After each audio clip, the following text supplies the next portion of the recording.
Welcome to Capital Catch-Up, your deep dive into the latest action from Congress. I am Victor. And I am Leanie.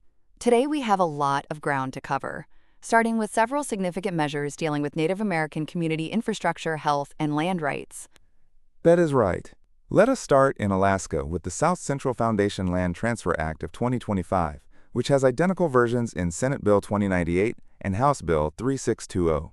This legislation directs the Secretary of Health and Human Services to transfer about 3.372 acres of federal land in Anchorage to the South Central Foundation. Yes, and this transfer is designed to support the Foundation's health and social services programs. What is interesting is the legal structure of the transfer. It must happen via warranty deed within 2 years of enactment, with no financial cost to the Foundation. Crucially, the federal government retains no reversionary interest, and the Foundation is protected from any liability regarding pre-existing environmental contamination on the site. It really streamlines the process. Speaking of healthcare for Native Americans, Senate Bill 699, the Purchased and Referred Care Improvement Act of 2025, is aimed at protecting patients from financial liability. When patients receive medical services authorized by the Indian Health Service, this bill ensures they are not held responsible for the costs, protecting them from third-party debt collection. It also requires the Secretary of Health and Human Services to set up a timely reimbursement process for patients who paid out of pocket and standardizes the terminology across federal programs. Meanwhile, House Bill 3670, the IHS Provider Expansion Act, tackles staffing shortages. It establishes an Office of Graduate Medical Education Programs within the Indian Health Service to oversee residency and fellowship programs and coordinate with academic institutions. It authorizes $4 million annually starting in fiscal year 2027. And to round out the healthcare bills, Senate Bill 1055, the Indian Health Service Emergency Claims Parity Act, sets up a standardized 15-day window for patients and providers to notify the service when emergency treatment is received outside of the Indian Health Service system. This should help reduce administrative hurdles for emergency care. Beyond healthcare, we are also seeing major historical land disputes being resolved.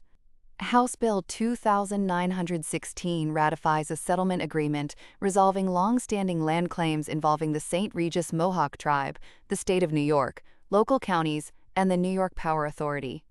It authorizes land and easement transfers and designates certain tribal lands as Indian country under federal law. And then there's House Bill 411, the Keweenaw Indian Community Land Claims Settlement Act of 2025. This bill provides $33.9 million in compensation to the Keweenaw Indian community in Michigan. The federal government acknowledges it improperly transferred reservation swamplands and canal lands to Michigan in the 19th and early 20th centuries, which violated treaty rights and the Fifth Amendment. This payment settles the historical claims, clears property titles for current non-Indian landowners, and explicitly bars these funds or lands from being used for gaming. Shifting our focus to safety and emerging technology, let us look at House Bill 10044, the AI Tax and Work Protection Act. This is a fascinating proposal that would place a federal excise tax on the use of artificial intelligence foundation models. It is a direct response to automation. The tax revenue would fund a new work protection administration within the Department of Labor. This agency would provide grants to incentivize the creation of full-time, human-centric jobs in essential sectors like education, healthcare, infrastructure, environmental conservation, and community services.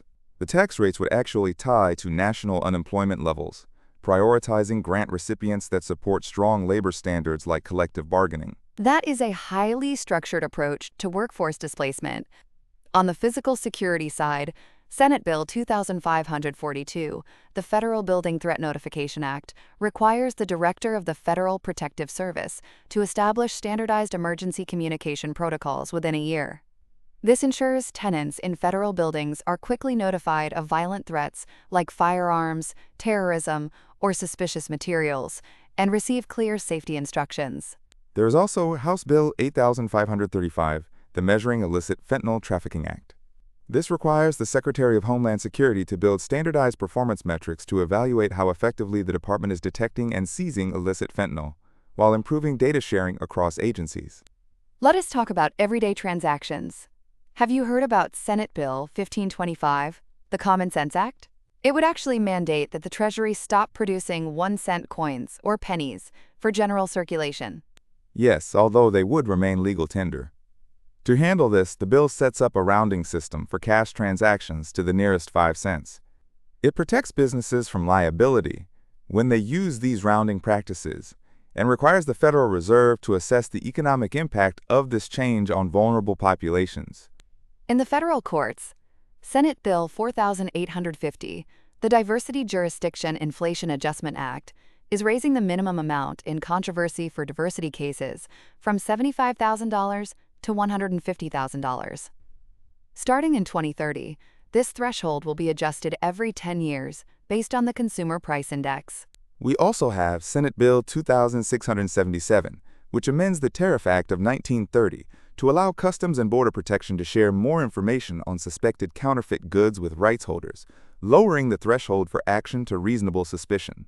And Senate Bill 3897, named after Officer John Barnes and Chief Michael Ansbro, aims to speed up the Public Safety Officers Benefits Program by setting strict deadlines for the Bureau of Justice Assistance and allowing interim payments if those deadlines are missed.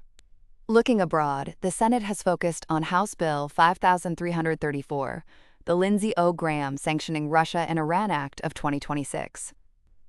This bill imposes mandatory sanctions against Russian officials, financial institutions, and sectors like energy and defense, including travel bans and a ban on trading Russian uranium. It also extends the Iran Sanctions Act of 1996. Now, let us look at the daily operations of Congress. On August 6, 2026, the House focused on administrative operations and filed the 302A spending allocations for fiscal year 2026, as required by Senate Concurrent Resolution 33. This sets strict spending limits for the Appropriations Committee to enforce budget discipline. And on August 5th, the Senate introduced a new 5-year farm bill, highlighted by Senator Thune, which aims to strengthen the agricultural safety net, modernize loans, improve fertilizer price transparency, and allow permanent year-round sales of E15 fuel. They also worked on the African Growth and Opportunity Act Extension Act and moved to proceed to the Protect College Sports Act of 2026, which regulates name, image, and likeness rights for student athletes. Finally, we saw several notable nominations. These include Michael Kavukjian to be ambassador to Norway, John Breslow to be ambassador to Cyprus, Glenn Smith for Undersecretary of Agriculture for Rural Development, Edward Epler for Chief Financial Officer of the Department of Transportation, and Charlton Allen as General Counsel of the Federal Labor Relations Authority. We also had Sri Prakash Kathari nominated for Assistant Secretary of the Treasury, Christopher Michael DeBono and Sharon E. Goody as Associate Judges of the Superior Court of the District of Columbia, Michael McDonald to chair the National Endowment for the Humanities, Karen Sessions for the Consumer Product Safety Commission, Frank Garcia for the African Development Foundation, William Hague as Assistant Secretary of the Interior, Todd Steggerda as Representative to the United Nations in Geneva, and Michael Vance as Assistant Secretary of State for Intelligence and Research. That is a lot of key positions to watch. As we wrap up, listeners should keep an eye on how the Senate proceeds with the newly introduced Farm Bill and the student-athlete regulations under the Protect College Sports Act. And of course, keep watch on whether the Common Sense Act progresses, which could mean the end of the penny in your pocket. Thank you for listening to Capital Catch-Up. We will see you next time.